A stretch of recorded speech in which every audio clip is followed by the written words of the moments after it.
The Holy Gospel according to Matthew. Glory to you, O Lord.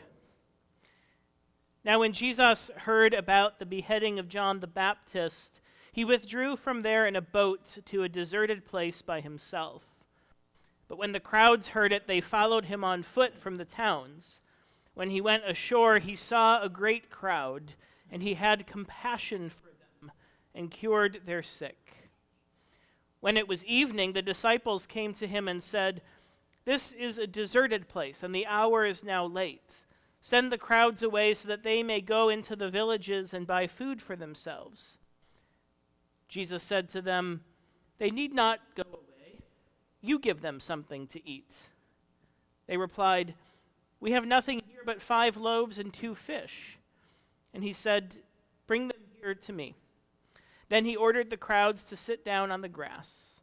Taking the 5 loaves and 2 fish, he looked up to heaven and blessed and broke the loaves and gave them to the disciples, and the disciples gave them to the crowds. And all ate and were filled. And they took up what was left over of the broken pieces, 12 baskets full. And those who ate were about 5,000 men, besides women and children. The Gospel of the Lord. Praise to you, O Christ.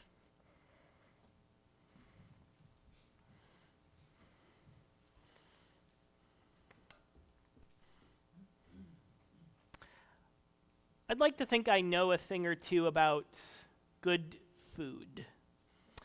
Within the first few months of moving across the country, I've already found my new go-to places for tacos, pizza, and bagels. 3 of the most important food groups, clearly. Now, I'd kill for a good Italian beef sandwich, but I haven't seen a good Italian beef sandwich since I moved here from Chicago. I guess I do still need my reasons for going back to visit. Good food has an amazing power to entice and connect us. From church coffee hour to backyard summer barbecues to the family dinner table, our social lives center around food. So it's no surprise that our scriptures are filled with stories that also center around food. Our reading from Matthew, the feeding of the at least 5,000, is one of Jesus' most well-known miracle stories, found in all 4 Gospels. With just 5 loaves and 2 fish, Jesus feeds thousands of hungry people, and with leftovers. There is abundance in this story, and a reminder of a God who cares for us so deeply to fill us with good things. Now, sometimes bread is just bread.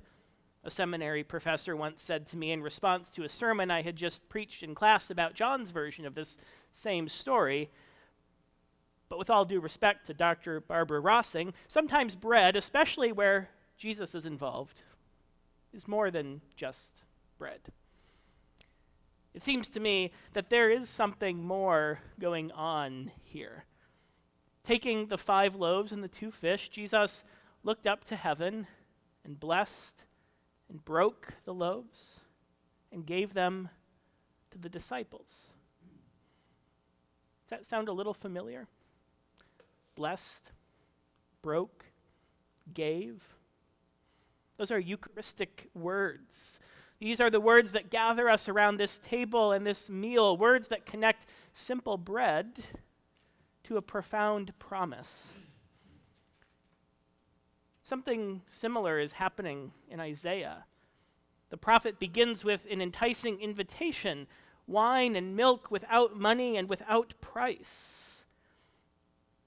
And then the invitation shifts to covenant language, a reminder of God's steadfast, sure love for the people.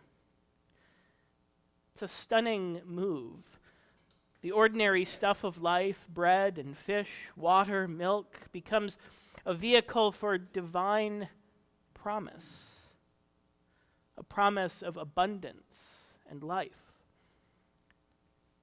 And there's even something else going on here. Before the meal is ever served, Jesus has compassion on the people. In the Greek, it's a word that carries with it connotations of an empathy and a solidarity that you feel in your gut, viscerally. Jesus is physically moved to compassion, moved to action, moved to feed hungry people, to show them abundance in the midst of scarcity, to offer them hope in the midst of despair, to give them something to cling to in the midst of uncertainty. Isn't that the communion meal? A meal of good food that offers us hope, that gives us something to cling to, that fills us until we are full. Full of God's steadfast, sure love for us. So full, in fact, that we are overflowing with abundance, an abundance that can't help but spill out beyond this table and beyond this gathering. This meal of good food that we share is never for our own sake alone, but for the sake of the community. That's why we call it communion, for the building up of the body of Christ. Nor does this meal end here. It fills us and sends us out. Jesus is moved to compassion, gut-wrenching compassion, and he calls his disciples to get swept up into that work as well. You give them something to eat. Oh, but how? Well, it's a good thing this meal doesn't depend on the disciples' scarcity mindset. Only 5 loaves and 2 fish? It's never going to work, Jesus. If we're going to wait until we think we have enough, or until we have all the answers we need, or until all of the details fall neatly into place, we're going to be waiting a long time. If only this, then what?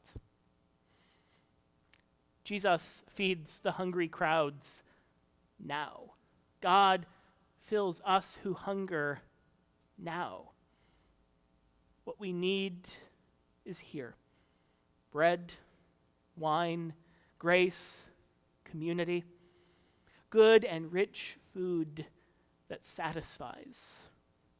We gather here to celebrate the feast, and we are sent out there to proclaim and share the abundance and goodness that has filled us in order that others might be filled.